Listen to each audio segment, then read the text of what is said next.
The best part of waking up are chicken nuggets on your plate. Chicken nuggets.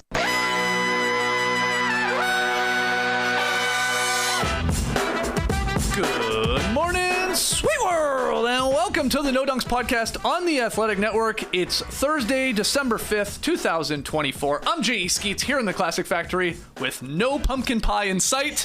And alongside me, as always, Tass Mellis. Podcast listeners, this is for you. Next to him, it's the bearded one, my top shot hot boy, Trey Kirby. Heyo. Heyo. And over yonder, making the magic happen, super producer JD. Hello. There he is. Here we are. Shout out to everybody joining us live on YouTube. Hit the like button and subscribe because we got a special guest joining us this morning. He's a senior columnist for The Athletic, having worked for at least 30 years covering the NBA. He's also the co-author of the new NBA book, The Basketball 100, available everywhere.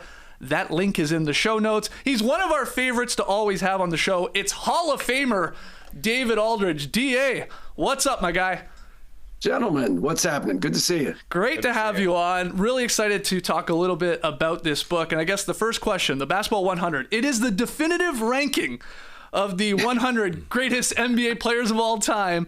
I want to know, what was the idea behind this and the process of spinning this into a book? Take us through that. Well, I'm sure you guys remember back in 21, the NBA had the 75th anniversary, right? So they did their 75 greatest players. They had everybody come to Cleveland for All-Star, and it was awesome, right? Mm-hmm. So we did the top 75 in 2021 at The Athletic, and it was, we had a new player every day, so it was 2.5 months leading up to All-Star weekend before we revealed number one. So we did the 75. And then, like 18 months ago, our book people came to us and they had done a baseball 100 with Joe Pesnansky that had done very well. They were in the process of doing a football 100 book. And they asked us if we could expand the 75 into 100 and do a book. And so, Rob Peterson was our point person, great editor that we work with. And John and I kind of shepherded the last 25. We didn't take anybody out of the original 75 that we had ranked when we did our series, because I just thought it would be disrespectful to have somebody in the 75 that wasn't in the 100. That didn't make a lot of sense, right? So we just had to add 25. And so over the process of the last 18 months, we kind of decided who the 25 would be and farmed out the extra 25 stories that had to be written. We had to edit the ones that had already been written for the 75 because we had to get it into book length form. I think Rob said it's 200,000 words, in the book. So yeah, it's a lot of words. So it's a big book. So that was the genesis of it, and we've been working on it for the last year and a half. Yeah, DA, you wrote the intro here. You did, I believe, 9 player profiles, and then you also have this 24-second piece at the end, which is great. Who was your favorite player to write about of the 9 that you ultimately get in this book? I mean, there were the 2 that jumped to mind were Dr. J and Wilt, just because you have a feeling for who these people are based on watching them over the years. And then you dig into it a little bit and you interview people that knew them and played with them and played against them. And you just get a whole different view of their greatness, right? Mm-hmm. And so with Julius, it was not just, we all loved his jumping ability and his dunks and all that, but you find out he was a great player, period. Like, he's a career 51% shooter from the floor, and was fundamentally sound and really played the game at a high intelligent level. And then with Wilt, it's just how cartoonish his numbers are, right? I mean, they just don't make any sense. You look in Basketball Reference, nobody else in basketball, including Jordan, LeBron, nobody has numbers like Wilt. They're just cartoonish. Like, they don't even look real, it's just, 50 and 25, you average 50 and 25, like that. How is that possible? So, and then you realize that, in the context of his inability to beat the Celtics, you just look at it a little differently because you just see how great he was. So those were my 2 favorites. out of the 9, I mean, I love doing all of them. I covered Wes Unseld when he was coach of the Bullets. They were the Bullets then. Yeah. And revere Wes as a person. So I really enjoyed talking to his son about his dad. And so that all of them were wonderful to do and dig into. I spent an hour and a half on the phone with Manu Ginobili to get his stuff, to do his piece. And that was incredible and fun. And he was great. And, so having a chance to talk to some of the contemporaries, it was great, man. I mean, it just, if you love basketball like I do, to be able to really dig into it and talk to, Pop and talk to Tony Parker and people, it was great. It was great. I think a book like this can be so valuable because of what you're mentioning, DA. Like, Wilt has kind of been reduced in today's basketball fandom to the numbers, right? Dr. J, we know about the swooping layup and the dunks, but there's more to the story, more to the actual game of it. You mentioned adding 25 new players here. Was there somebody you were surprised that made it into the 100, or somebody that was like really, really tough to leave off that you were trying to get in the last 25 that were added? It's funny, guys. John and I and Rob, we kind of, I wouldn't say we picked them, but we were kind of, again, shepherding the process of adding 25. And it wasn't as contentious, I think, as you may think. Like John felt very strongly, I don't think this is a secret, John felt very strongly that Jimmy Butler should be in. And we talked about it for a while. We went over it. And when John made his points, we went, okay, yeah, that makes sense. What you're saying makes sense.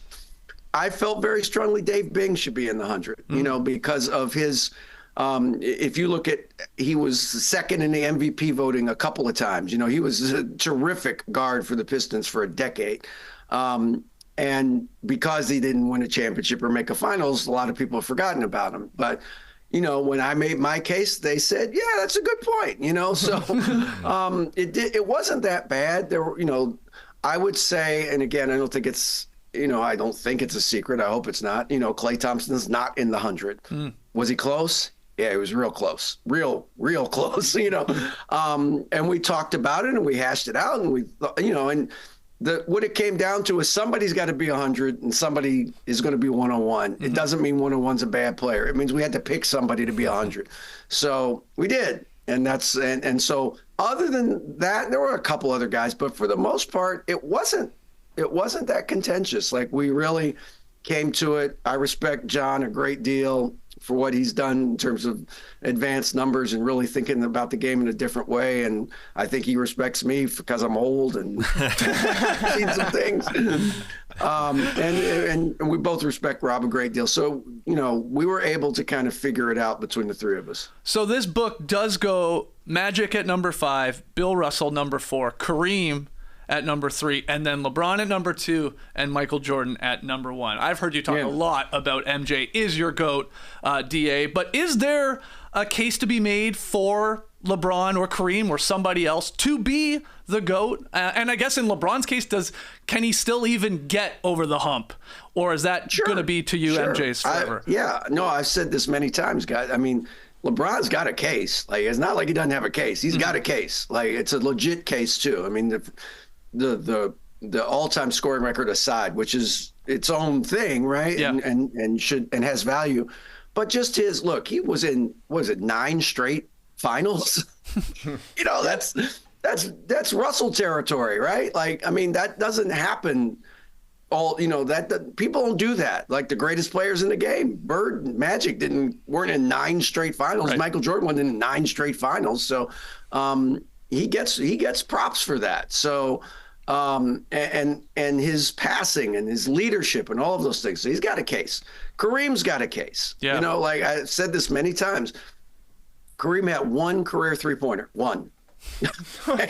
So that means he scored 38,000 points off of 2s, basically. And he scored the majority of those 38,000 points off of 1 move. He had 1 shot. He had 1 thing that he did with the basketball to score. And everybody knew what he was going to do, and they couldn't stop it. So that he's got a case. He's got 6 MVPs. Nobody else, including Michael Jordan, has 6 MVPs. And he won 5 championships. He's got a case, right? Bill Russell won 11. He's got a case, okay? But you have to pick somebody. And that's where we approached it. And in the end, I think we all kind of agreed, again, without much rancor, that Michael's the best. Yeah, I've heard you say before, if Michael Jordan were 5'6" instead of 6'6", he'd be the greatest serial killer in history. Absolutely. Yes. Because he's psychotic. And I love that line. And it feels like that does and play I say into that a part. with reverence. I say that because he's crazy in the good way. Like he's so driven to win, and not just to win, but to dominate. Like he wanted to destroy you. And Kobe's the only other person that falls in that category to me. Like Kobe channeled Michael in a lot of ways, and that was the biggest way, was that Kobe wanted to embarrass you out there. Like he wanted you to stop competing, and Michael was like that. And so I don't think LeBron's like that. I don't think Kareem's like that. And it doesn't make them not great players. They are great players. But what separates Jordan to me from the rest is that will. Yeah.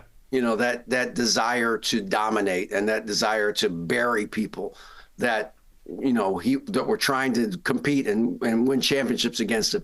And again, he beat everybody, guys. Like he beat them all. He beat Patrick Ewing, he beat Karl Malone, he beat John Stockton, he beat, all the great players of there, Charles Barkley, he beat them all. Yep. All of them. He eventually beat Isaiah Thomas, who had beaten him, to be fair and honest to Isaiah, the first few years that they competed. But at the end, once Michael started winning, once they won one, they never were beaten by anybody. And that's all I can go by. DA, what do you make of LeBron's slow start to the season? It kind of feels like maybe the first time people are even considering that Father Time might be catching up here. I mean, I don't think yes, of course Father Time is catching up with him, but that's not what I see. I mean, is he slower? Is he less efficient? Yes, of course he is. But that doesn't mean he's still not a really effective player. Right. I just don't, they just don't have enough around him. The 3 through 6 isn't getting the job done. Mm-hmm. And AD's not shooting the ball well right now. And so when AD's off and they're running a lot of stuff through AD, they struggle, and so he'll play better. He's a great player. He'll play better. But when AD's not having a good night, and needs somebody to pick him up, those guys aren't picking him up nearly well enough. Mm-hmm. And that's, that doesn't mean they can't. That doesn't mean that Reeves can't. That doesn't mean that Dalton Knecht can't. But they haven't done it enough or consistently enough. And so, they're in a bad stretch right now. Was it 4 games they lost by 25 last week or so? I mean, it's a bad stretch. But you guys know this. Every team goes through one of these a year where you just – something's funky, whether it's lineups or somebody's just not carrying their weight or whatever it is. Teams go through this. I think the Lakers will straighten themselves out, but I don't think they're like a championship contender with the team that they have, just because, when you get to the playoffs, teams take stuff away and they make other people beat them other than the best players. And I need to see those guys play at that level where you can say, all right, if they double team AD and we kick the ball weak side, that guy's burying it. He's going 6-8 on threes and we're going to win the game. Mm-hmm. And I haven't seen that yet. Yeah. Back to the book here and actually talking about current players. LeBron is the only player in the book currently playing that's in the top 10. Obviously number 2. Is there any of the other current, I think, 18 players in the book that you think are capable of like getting into the top 10 all time? So that means probably bumping out a Kobe or a Larry Bird or something like that. Who has the best chance, you think, of current players? Well, look, I think, Steph's right there. He's at 12, I think, in the book. Yep. So, I mean, if they went on some kind of amazing run and got back to another finals, and even if they don't, I mean, you can make a case for Steph, certainly, because of his impact on the game. He changed basketball at all levels with his shooting. Like, the game's different after he played than it was before, where the geometry of the floor has changed forever because of Steph Curry, because of his ability to shoot not just threes, but shoot 30-footers with ease and make it impossible for defenses to be able to guard in that kind of space. You just can't get there where he's at. And now other players have emulated that, and now there's a lot of players who can make those threes. So you can make a case for him. You can make a case for Jokic. I mean, if they it's going to be, I think, hard for them to make a finals again with the current team that they have. But if they were to add another piece or two and get back to that form, and he won another championship or two, I mean, he's certainly, I think, the leader right now for MVP, right? And so that's 4. If he wins again, when you win 4 MVPs, you got a case for top, greatest players of all time, right? So he's in there. Maybe Luka. Luka could certainly make a move in that direction before it's all said and done. But I would say right now, those 3 are the ones that jump to mind. You mentioned the 18 active players that we're talking about here. Charles Barkley wrote the foreword to this book, and he mentioned himself. There are 18 active players. He goes on about his Ginobili, classic Ginobili line.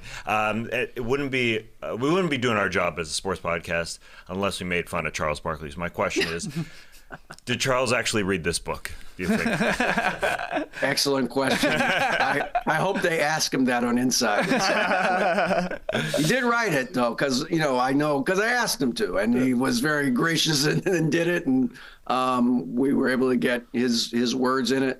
I hope they, I would love for them to plug the book on Inside. Yeah. I mean, it seemed like he loved it. That's for sure. But did he read all of it? I sincerely doubt he read all of it. Probably refuses to read the Shaq chapter. Exactly. Yeah. He's a skimmer, I'm guessing. Charles is probably a skimmer. He literally wrote that. I didn't read the Shaq chapter. DA, before we let you go, I'm curious, who is the most underrated player in history to you? And whether they're in the book or not. Yeah. Wow, that's a really good and tough question. The most underrated player in league history. I mean, I think I always say Isaiah doesn't get his due because he got kind of overshadowed. He was in the era. He was a winner in an era of winners and kind of ultimate winners. Bird and Magic. They all won more. They won more championships. Michael won more championships.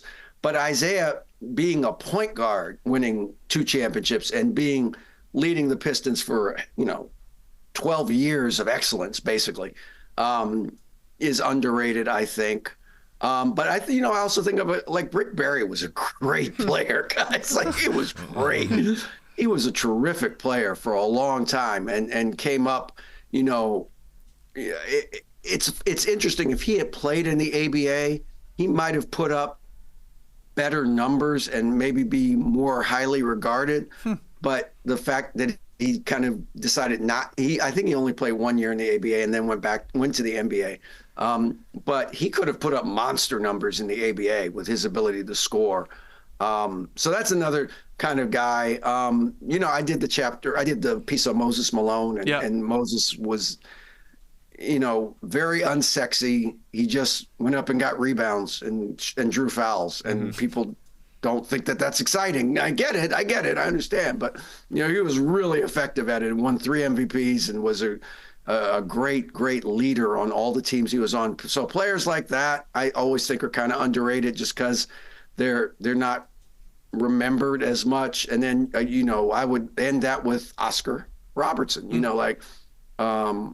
I was honored to speak with Oscar on the phone for a piece I did on him at All-Star last year, because it was in Indianapolis and he's from Indianapolis. And you just, again, you talk to players that played against him and they just go, you guys don't understand how great he was. You just don't know.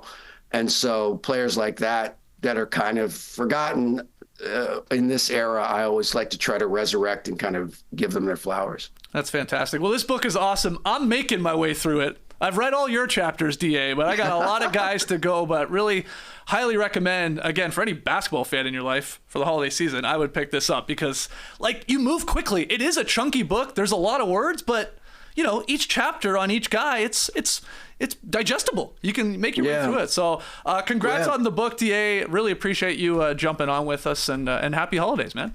Thank you. Happy holidays to you guys, too. And we want you to put the book down. We don't expect anybody to read it. Hey, you hurt your wrists if you don't put it down. That's the whole point, is you read a chapter, you put the book down, you get a sandwich, you pick up the book again, you read another chapter, you put the book down, you make a phone call. That's what it's supposed to do. That's awesome. Excellent. DA, thanks a lot, man. We'll talk to you soon. Thanks, guys. All right. David Aldridge, the Basketball 100, DA, John Hollinger, and a whole bunch of writers at The Athletic chipping in and helping that. That was great. All right, let's get into some of last night's games. Not the sexiest night in the NBA, but task the Hawks. dare I say, caca. They are cooking right now. The Hawks won their 5th straight, stopping the Bucks winning streak, and they won 119-104. What jumped out to you to Atlanta, continuing this great run here? Well, the Bucks started off well in this game. They got up double digits. Rob's going to call him Robin Lopez. I'm thinking of old basketball players. Now, Brook Lopez fallen out of bounds, thrown it in. They looked great to start, but then the Hawks bench came out of there and did an incredible job. And we're working so hard around DeAndre Hunter, and working hard around Bogdan Bogdanovic, and working hard around Onyeka Okongwu, who, as they pushed it to the backboard, Okongwu, just because they were out pushing the Bucks, was just able to catch rebounds and just throw it down. They were just outworking the Bucks over and over in that first quarter. The last 6 minutes, they won by 12 points, and it kept going in the second quarter. And it was just a shame to see the Bucks come out of the timeout playing zone defense, and Gary Trent Jr. not getting to his quadrant, and he just having an open 3-point shot from Zachary Reese-Hache, who came out of the starters and joined the bench and hit a wide open 3. I mean, after that, Bogdan Bogdanovic was awesome in that second quarter. He had 13 points in that second quarter alone. The Hawks are deep, and they're playing deep, and the Bucks just kind of fell off, and you could see, like, when the starters came back for the Hawks, they kept it up. Like, Jalen Johnson was getting dunk after dunk after dunk, because they were just taking it harder to the rim, and the Bucks were just a little flat-footed because they had won 7 straight, and I think they were just a little slow out there. So Jalen Johnson was out there throwing down dunks. His dad was in the crowd in Milwaukee. He jumped up when he saw a dunk, and I think his mom was there too, and his mom missed one, so you could read Jalen Johnson's dad's lips saying, "You missed that? You missed that?" Oh, no. Yeah, great stuff, no. though. Yeah, it was very funny. But the fact is, the Bucks, they were just outpaced. We'll go through a lot of these games. A lot of the benches made differences last night. Yep. And this one, that's what it was. I think the Bucks just can't win 8 games in a row. I mean, that was part of it. That was part of it. They just kind of laid a bit of an egg. But the Hawks here, Trey, have obviously, again, got the winning streak to 5. They beat the Cavs in back-to-back games, one of those a cup game. Then they beat the Hornets on the road. Then they took care of the Pelicans. And then, to go into Milwaukee, who, maybe they took the foot off their gas a little bit, but still a great team the way they've been playing, and get it done. I think what was shocking to me is, like, the Hawks build a 20-point lead and actually sort of maintained it. Like, we watch a lot of Hawks games. And look, every NBA game for that matter, a lot of teams build leads and then they sort of give it all back. The Hawks notoriously have done that over years. But this was like pretty impressive. Yeah, Milwaukee made runs, but they always had an answer. But what's jumped out to you about Atlanta? The two things that really stick out to me are, number one, the bench. They've got one of the 5 best benches in the league. I think they're 3rd in scoring right now, and it's either Hunter, Okongwu, or Bogdanovic that do it. Last night, it was all 3 of them. 20 for Hunter, 15 and 5 assists for Bogey, and then Double O with 13 and a couple of offensive rebounds. He finished with 6 boards as well. And Tess is exactly right. They were just running the Bucks out of the gym. Yep. Bobby Portis was looking slow for Milwaukee. That can happen at times, and it was just kind of a throwback to the Bucks of the first couple of weeks of the season where they weren't committed to transition defense. So I thought that was a big-time advantage for Atlanta last night. Second thing to me is that Trae Young is committed to sharing the ball this year. Sir. Lowest usage percentage of his career, highest assist percentage of his career, highest average assists per game of his career, 12.5 assists right now. Haven't had a 12 assist per game season since John Stockton in 1995. Wow. Now look, Trae is not scoring the ball all that well this season. 20 points per game, shooting 30% from 3. Can't really finish inside. Floater's not really there right now either. But it's working for the Hawks, him actually distributing the ball. He mentioned that he probably would lead the league in potential assists as well. Secondary assists. The ball is actually moving with the Hawks, which hasn't always been the case during Trae Young's Atlanta tenure. He's bought in to what Quinn Snyder's preaching. Yep. The results are there right now. They are on a winning streak. Over the course of the season, they're still a bottom 10 offense somehow. They need Trae Young to shoot better if they're actually going to do anything when it comes to postseason. But they look good right now. The bench is making shots. That's huge. And Trae is doing his part, getting the ball to a Jalen Johnson, to a Zach Reese-Hache, who had a nice game as well. Yeah, if I had told you, I guess, over the past, 3 or 4 Hawks seasons, and I said, hey, look, over the last 5 games, Trae Young, he's only scoring 17 a game. He's shooting 38% from the floor, 21% from 3. Yeah, he's got a lot of assists, but he's actually got a lot of turnovers too. What do you think the Hawks' record is over that 5-game stretch? Like, there's no way you're going 5-0.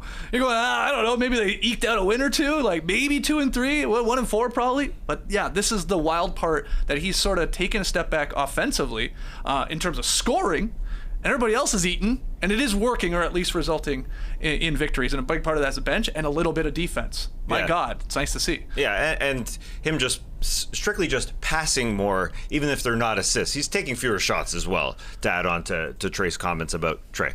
Trey's comments about Trey. Yeah, and he's leading. He's giving it to Jalen Johnson, obviously. Clint Capella has been really good at the center spot.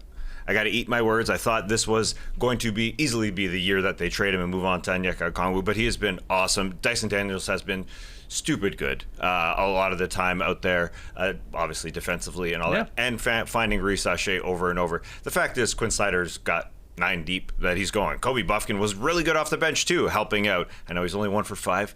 He was a little short on one little shot. I count him as 2 for 5 because they scored on that basket anyway. He's giving it to him. Basically, 40%. That's what happened. But listen, the fact is he's just getting everybody else involved and saying, I don't have to be a superstar. Yeah. He really is trying to get everybody involved. And guys, Reece Sachet, I know sort of it'll fly under the radar how good he is, but he's good from quarter to quarter to quarter. Like, he doesn't have to do too much. He hits his threes, had a beautiful dunk, scored underneath on a pretty shot. Like, we can go on and on about the depth of the Atlanta Hawks, which is kind of surprising to say that here, 6 weeks into the season, but they are good. Yeah, Hawks had a 30-12 advantage in fast break points. They rebounded the Bucks significantly, as you said. Huge difference in points in the paint. It was really good stuff from Atlanta. Just don't get too excited. We've done this before. We need to pump the brakes is all I'm saying, because you get burned when you start getting convinced, oh yeah, the Hawks are ready to roll here. But this is good. This is a good stretch here for the guys. Okay, let's talk about the Lakers struggling. Obviously addressed it a little bit with DA. Tyler Herro scored 31, caught fire in the third quarter, Trey, and the Heat crushed LeBron and the Lakers. 134-93. The Miami Heat putting up 134. That's how bad the defense is for the Lakers. But where do you want to start? With the good of the Heat or the bad of the Lakers? Great question. This was a big vibes game. The Heat have been struggling. Obviously, the Lakers struggling as well. Both teams needed the win, it really felt like, but there's 2 L's in Los Angeles Lakers. Wait a second. There is a lot more L's than 2. But they got another one last night. I heard on the broadcast, Eric Reed goes, this Laker defense needs a reality check. Eric Reed was calling him out. Wow. He was calling him out, and he was 100% right. This was a disgusting effort from your Los Angeles Lakers. That's why everybody post-game said, this is embarrassing. Yep. We're all embarrassed. They gave up 24 threes to the Miami Heat, who can have hot shooting nights for sure. Yep. Also 24 fast break points. How many of them were wide open? Literally nobody else on the other side of the court, with Jimmy Butler taking a layup underneath, outrunning everybody on the Lakers. 52 points in the paint as well for Miami. There were just so many wide open shots. It felt like Anthony Davis was shrugging his shoulders or throwing his hands up all night long. Yep. It looked like the Lakers, I don't know, maybe they were trying a new defensive strategy or something. JJ mentioned that they hadn't had a lot of practice time and that they hadn't implemented the game plan, and it looked like they didn't know what they were doing, because if there was 2 passes on a possession, it was a wide open Heat shot. Yeah, Anthony Davis does have a lot on his shoulders on this team, especially with this perimeter that they're playing now with D'Angelo Russell and Dalton Connect, because Austin Reeves is out. And I know we don't think Austin Reeves is a great defender, but at least they know what they're doing out there. And Anthony Davis really has 5 guys coming at him over and over, and he's not receiving a lot of the criticism. It's all been about LeBron the last couple games, but AD is just flat as well. Yes. Both times, yes. And both these games where he's got run out of the gym a couple times. But again, the perimeter defense isn't stopping anybody. So there is a lot on his shoulders with the lineups that they have out there. So JJ Redick, I think, has to make a quick decision here to go back to Cam Reddish. I think is a good possibility over Dalton Connect, as much as they want that offense to work with Connect. I mean, you really just need every perimeter player out there. Eric Reed said Gabe Vincent was good. Eric Reed said Gabe Vincent was Heat culture. Yeah, big time. He had one nice playoff run as a Miami Heat. Got 3 for 11 last night. Yeah, he did not play well, but he had 2 good possessions coming out of his first for his first run off the bench, and Eric Reed just loves him more than I do. Oh, Gabe Vincent, a couple of good possessions there. Yeah, and even nice Eric. Even the color analyst said, yeah, Gabe Vincent, I loved him when he was here. I loved him. So did I. Then he got hurt. He's trying out there, but that's a trend with a lot of Miami Heat players. Yeah, they know when they're to say awesome goodbye. and they're dogs when they're Heat players, and then they go somewhere else and struggle. But got hurt. He got hurt anyways. Yeah. Following this 41-point drubbing, the Lakers, I guess key players were taking some ownership. I want to read some of the quotes. You sort of touched on it there, TK. Redick said, quote, "We're all embarrassed. It's not a game that I thought we had the right fight, the right professionalism." LeBron says, "It's not on the coaches. It's definitely on us for sure." AD said, "The schemes are on point, but we just got to go out and do it and execute them. But I just got to step up for the team." I mean, that's the trifecta there of post-game quotes when you're really struggling. We're embarrassed. It's not on the coaches. It's on us. I got to play better. Wow, check. But, man, at this point, I think really with this team, because the defense is so bad, it's affecting AD. What I see, having played basketball for a long time and watched a bunch of NBA basketball, that's a guy, a center, that's like, well, if nobody else is going to play defense, then I'm not. Yep. Because he's frustrated. I brought it up against the Wolves the other night when he's like, is anybody going to help me on the glass here? And he's like visibly pointing at guys and saying, I got 2 down here, help. He's a little frustrated with nobody's ability to stop anyone. And he obviously he's generally can keep a fairly solid defense. I mean, he's that good. But even he's a little checked out, and then it sort of has spilled into his offensive game where he just can't shoot right now. But it's bad. And if AD and LeBron don't play like top tier guys, the roster isn't good enough. I don't care how many Gabe Vincents or Cam Reddishes. It's not. They have to be top 10 guys, which they have been at times, because the defense is bottom of the barrel. They don't stop anybody, and there's no effort. Yeah, they ain't trying. As I mentioned, the D'Angelo Russell, the connect, and LeBron, you could see him as well. It was extremely slow beside Anthony Davis. No one was getting back. You literally just have to watch the game from the wide camera angle and just see this Heat team was beating them down the court over and over and over again. You could easily do a sports science of the distance that they beat the Lakers down the floor every single time. I mean, that's what Eric Reed was seeing. And this is the Heat. Yeah, there was. This is not an offensive firepower. Yeah, the Heat got into a good flow. Bam did. You know, we've been talking about Bam because he was being guarded by Anthony Davis, and Anthony Davis was giving him the room in the mid range to do his thing, and Bam started to find his flow, and then started to dunk balls afterwards because he got into a great spirit. And same with Tyler Herro. He was awesome in that third quarter because he got into a good spirit. But AD and everybody else is in a bad flow. Like AD 12 on Monday, just 12 points, his season low, and then he followed by another season low with 8 in this game. I mean, you look at the numbers. The last 8 games, they're 2-6. Their average margin of defeat over that span is 22 points. Yeah. 4 of their 6 losses have been by 20 plus. I mean, that's just effort. So you mentioned yesterday that Nikola Jokic is the guy who always has to build the Tetris tower again. Sure. Anthony Davis is the guy whose kids knocked over the Tetris tower 5 times in a row. He's like, I'm not doing it again. Yeah. You build it. Yes, that's what it feels like to me watching. I agree. Now the Lakers conclude this little road trip here in Atlanta on Friday. Yes, they are. And Redick has said he plans on meeting with the players, including some individually. Yes. And the coaching staff to try and figure out a way out of this slump. Outside of a trade, I'm not really seeing a way out of this slump, if I have to be honest, just the makeup of the team defensively. Austin Reeves, you're right, he's not a great defender, but at least a little scrappy, and you know what you're going to get from him offensively. So they're missing him, but Jared Vanderbilt's not coming back anytime soon. It's like the update's like another month or so. Like, January. Yeah, it's you do wonder if a trade is coming and what that is. And I think I was suddenly seeing the Brandon Ingram whispers. He wants to go to a winning situation. Is this a winning situation? Better than the Pelicans. Better than the Pelicans. So look, and I don't think he solves your defensive issues, but we'll see. Here's something I'd be curious about. Preseason, JJ was talking about limbo rate. Remember? We're not crashing the offensive glass, but we're also not getting back on transition defense. Yeah. The Lakers are 23rd in offensive rebound rate, and they're a terrible transition defense team. So I'd be curious about that limbo rate. Limbo.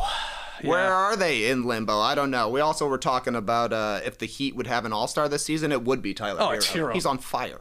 Yeah. He's having a great season. He's having like Anthony Edwards like numbers, right? In terms of shooting the three. And 24 per game, 46% from the field, 42 from 3. And he's like their go-to guy in fourth quarters, it feels like. Yeah. So good win from the Heat there, especially, that third quarter Herro catching fire. He hit 7 straight, didn't he? From deep, but bad loss for the Lakers. Another team struggling. The Pacers lose again, especially on the road, where they have a brutal record. Cam Johnson, though, scored 26 as the Nets beat the Pacers 99-90. They ended their little losing streak, Brooklyn did, but what's wrong with Indiana here, Taz? Are the Pacers just broken? What's going on with them? It is unfortunate. The prior game, Tyrese Halliburton calls out his team, and then the next game, they don't come out with enough. Now, they started okay, but then they got buried by the Nets bench. They seriously did. It was a huge deficit. I think it got up to 21. Now, the Pacers did fight back. Yeah. But the Nets, who don't have a ton of depth, showed out in this game. I think this was Ben Simmons' best game of his season. He was hooping. Yeah, Yeah. he was. He came back with a recovery block on the perimeter. What? He got a post-game interview. He made a free throw in the fourth quarter. He had an alley-oop. Yeah, that started the run, that alley-oop. He was sort of just standing there in the dunking spot, and he said, hey, right here, I'm wide open because this Pacers team ain't guarding anybody. Yeah. And then he just threw it down. But him, Keon Johnson helping out. I mean, I think everybody on this team was really getting after it, more so than the Pacers. And that was obviously a huge problem in this game. And I bring up the Tyrese Halliburton thing. Like, there wasn't enough effort on their side, period. I don't want to just skim over it and say that's what it was, but a big part of it was just strictly effort in that locker room. What do you think here with Indy? Usually it's the defense that's the problem with Indiana, and I actually think it was late in this game. It was a tie game, 80-80 with 8 minutes left. The Nets went on a 10-0 run, and it was 3 layups and 4 free throws that were fouls that would have been layups had they taken them. It was just easy for the Nets to grab the ball in the fourth quarter of a tight game and run it down the court and get to the hoop. Some of that is Indiana's defensive game plan, not necessarily the transition stuff, but they want to limit three-pointers, so they're going to get way out on the wings and give up shots inside, but it's not working because their offense is completely discombobulated. What kind of team are the Pacers offensively? They're not a running team anymore. Are they a Siakam half-court team? Because we saw that with Toronto. They weren't a great offense when he was the number one guy. It just doesn't seem like they know how they're going about scoring this year, and this is a team that's not going to play defense, so they need to be great offensively, and they haven't been great offensively. It's like they don't know who their number one guy is. Yeah, they used to be, before the Siakam trade, a pretty heavy, like, pick and pop, pick and roll, Halliburton, Miles Turner team. Then things changed a little bit with Siakam, but obviously the pace was still there and they unlocked something. But yeah, this year it's bad. Embarrassing first half from Indy. They shot 13 of 39 from the field in this game, 4 of 18 from deep.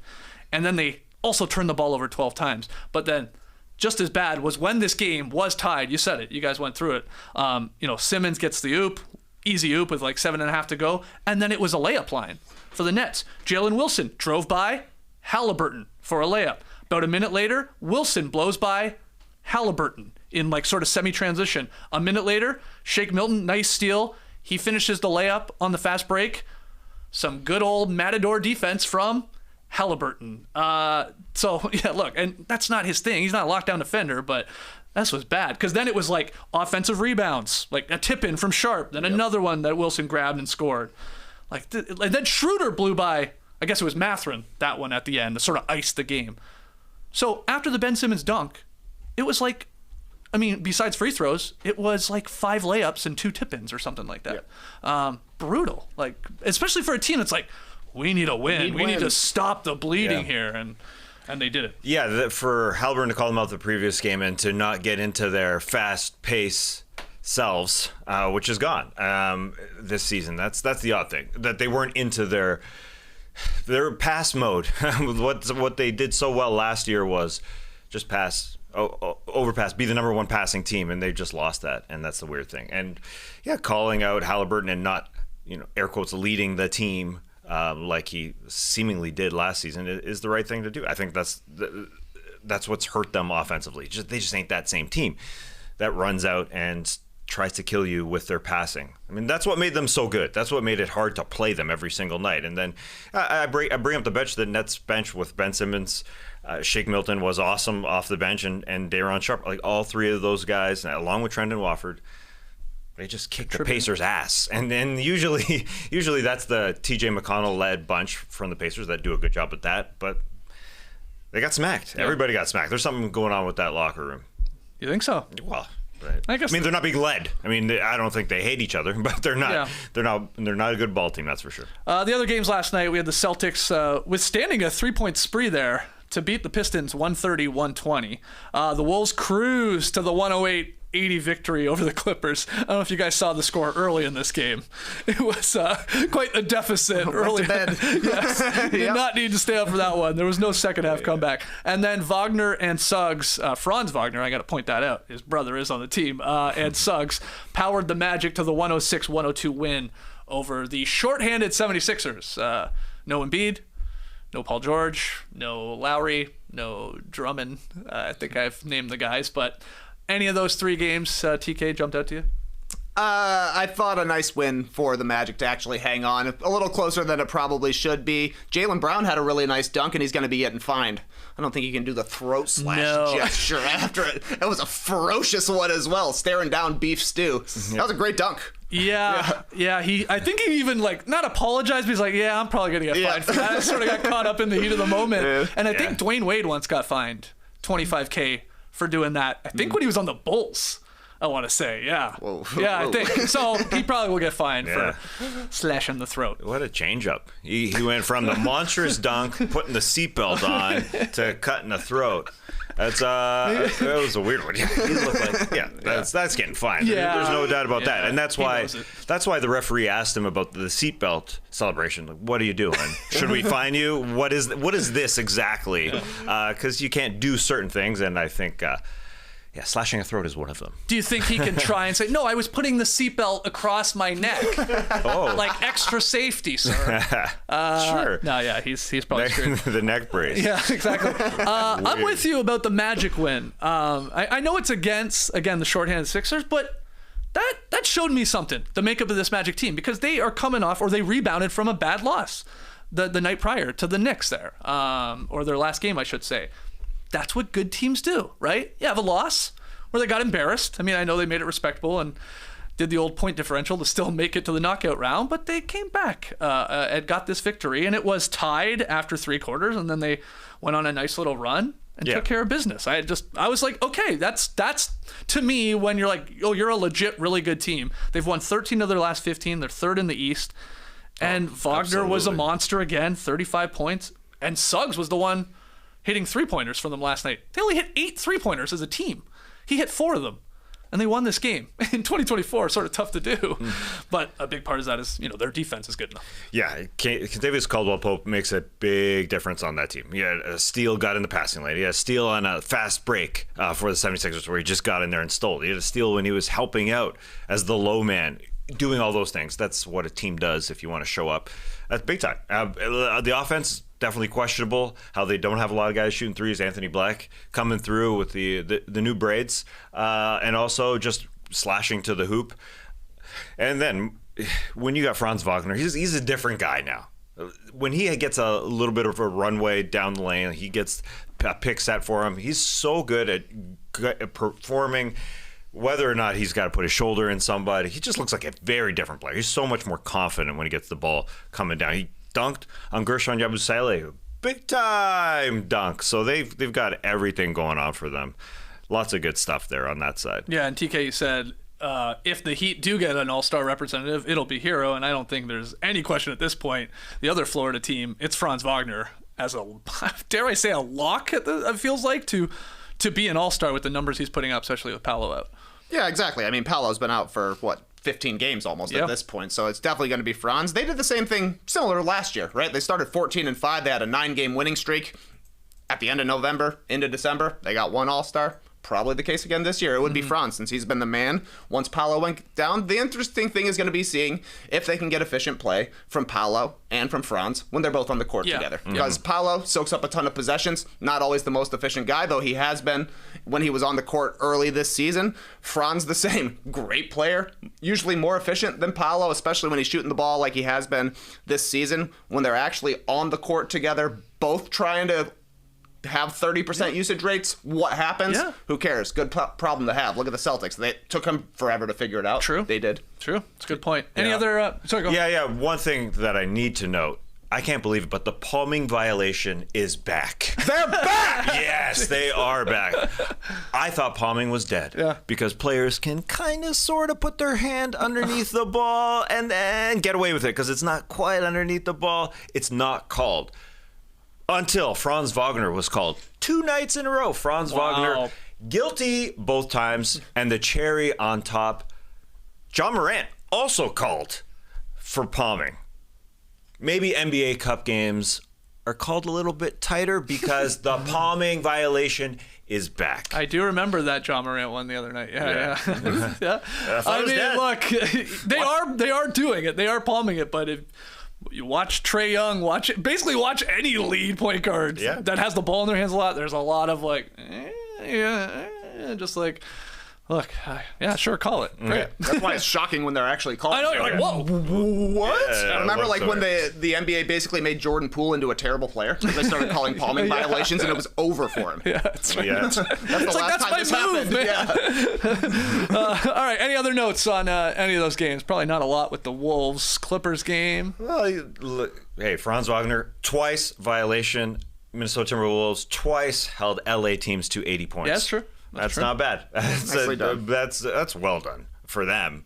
They feel like they sort of look like the defense from last year. Yeah. Rudy Gobert, 5 steals. What? Rudy Gobert doing that thing. Like, he looks like he's back. They look like they're having fun a little bit. And they have such a tough schedule to close out 2024. So it ain't going to be easy for them, but this is it. Right here, right now. You go to Golden State to play 2 games. Lakers, Spurs, Knicks, Warriors, Hawks, that's the easiest one. Mavericks, Rockets, Spurs, Thunder, Celtics to open. That's tough, dude. That is a tough one. It's ridiculous. They're playing California teams for like 3 weeks straight. Kings, Clippers, Lakers, Clippers, Warriors, Warriors, Lakers. Wow. Yeah. Yeah, that's that at is least really 2.5 weird. weeks there for sure. And just to give you the numbers from that Celtics game, I said 3-point spree. It really was. I was probably downplaying it. The Pistons went 20 for 39 from deep. Not bad. That's a damn good percentage. 51%. And the Celtics, they're like, well, we're going to take more and hit one more than you. They went 21 for 53. So not as great as percentage, but got a little bit more up there. So that's nearly 40%. So that's all. You saw 41 3-pointers if you went out to watch the Pistons Celtics game last night, which we saw our guy Cheeve was at. Eating a horizontal pizza, as he called it. Like, he emailed in about this horizontal pizza a month ago. I'm like, what are you talking about, man? Then I saw that horizontal pizza. Unbelievably long. You've long. Never seen a slice of pizza this long. Yeah. It was like it went across 2 people. Yeah, absolutely. Right? So from crust to point. Yeah, that's right. That's how the pizzas are measured, of course. Yes, crust to point for sure. Okay, let's get to the pick'em for tonight, Tass. Just to give everybody the standings, I remain perfect. I'm bouncing back from that pumpkin pie payoff that I lost November. I'm 3-0, and the rest of you guys are 1-2. So you guys are tied right now at the bottom. Well, last night was painful, and I just want to complain here for a sec, because Orlando was favored by 3.5 in Philadelphia. The game was a 3-point lead for Orlando. 5 seconds left. Tyrese Maxey goes into the 3-point line, and he was fouled by Anthony Black, who was trying to foul him because it was determined in their huddle, maybe we want to send the guy to the line for 2 shots instead of watching for 3. But the referees didn't call it because it was done very, very quickly, and Tyrese Maxey just chucked it up. He sort of flailed, yeah. But he was hit. Anyways, I did it to myself.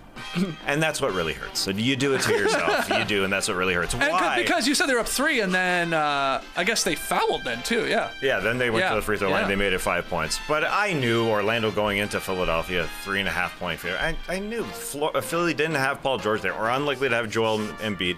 I just thought it was too stupid a line. But nobody bets Orlando, I guess, is what's happening. Not enough people. Do Radiohead lyrics? Yes, I did. Unbelievable. What a paranoid android. Sometimes I forget who sings it, so thanks for reminding me. Anyway, that is a great song. Tonight, Spurs are hosting the Bulls, and they're 2.5-point favorites. We all feel comfortable, other than Trey, that the Spurs are going to do it. And, when I see this close line, I say, well, Trey's going to want to play it. I almost went with TK on this one. I was torn. This is a good one. Good line. Hey, they're good at this. I went back and forth. I can see the Bulls, pulling this off, but Spurs, they're a scrappy bunch. I don't know. So for Esh, Skeets, or myself to get the W, the Spurs have to win by 3 or more. Well, Trey, how you feeling about your Bulls pick? Well, here's the thing. this is an interesting spot for the Bulls to be in because they would lose their pick to the Spurs depending on where it ends in the draft order. So it actually behooves the Bulls to lose this game. So they'll probably win. Yeah, wow. I like the thinking. Okay. Okay, computer. All right, so that's tonight's game. Bulls, Spurs. Spurs favored by 2.5. Big thanks to Hall of Famer David Aldridge for jumping on with us this morning. I thought that was a really fun conversation. Again, highly encourage you to go check out the Basketball 100. That link is in the show notes. It'll take you right to, I guess, the publisher's page. That'll take you to wherever you want to buy that thing. So go check that out. I'm loving the book so far. If you're a Survivor fan, join us over at No Buffs at 1 p.m. Eastern. We're talking about Operation Italy. That's right. What an episode. One of the greatest episodes of the new era, people are saying. So we're going to have a lot of fun. TK, JD, Nora, and myself breaking that down again. That's around 1 p.m. Eastern. That link for No Buffs, at least YouTube page, is also in the show notes. So come join us. Hey, there it is. My goodness. Look at that horizontal pizza. They're barely even squishing together to get close. Yeah. That's how big that pizza is. That's crazy. You think we're talking 18 inches crust to tip there? Yeah. Yeah. A foot and a half. Yeah. Wow. This is a monster. Sal's Pizza is a monster. Forget about it. That's a fascinating thing, like, to sell at an arena when you think about it. Because we were, like, talking about food that's easier to eat in your seat and carry and stuff. Like, pizza's generally pretty easy, but then you're making it a little difficult. That one specifically looks hard to eat. Yeah, that's what I'm saying. You could not pick it up by the crust. How do you even go about eating that? Yeah. All right, we need another follow-up, Chief. Yep. Show us a video of how you eat this pizza. Yeah, he's horizontally. He's folding it in half, right? Like a New York pizza. Just maybe roll it up. Like a cinnamon roll. Yeah. All right, well, we'll be back tomorrow to talk about all the games. Tomorrow, wow, it's the Drop Podcast. What am I talking about? Maybe Worst of the Week nominees, Rapid Fire Fun. We'll actually do some fun awards on tomorrow's Drop Podcast. So join us live at 10 a.m. Eastern, or obviously download and listen to the podcast on Apple, Spotify, wherever you do. Hey, shout out to everybody leaving their Spotify raps. Raps, roll them up. A lot of no dunks, some no buffs. A little is this good? I'm seeing JD. The people are listening to the podcasts. That's great. Doesn't it make it all worthwhile when you see those Spotify raps? Oh, yes. Yeah. Good. Clipper Bros! You heard it here first. Have a great time. Turn up. Love you guys. Awesome. Thanks for joining us. And remember, you will enjoy the Basketball 100. I guarantee it, as Charles Barkley says in the forward, and as it's written here on the back. Guarantee. Embrace the day, people.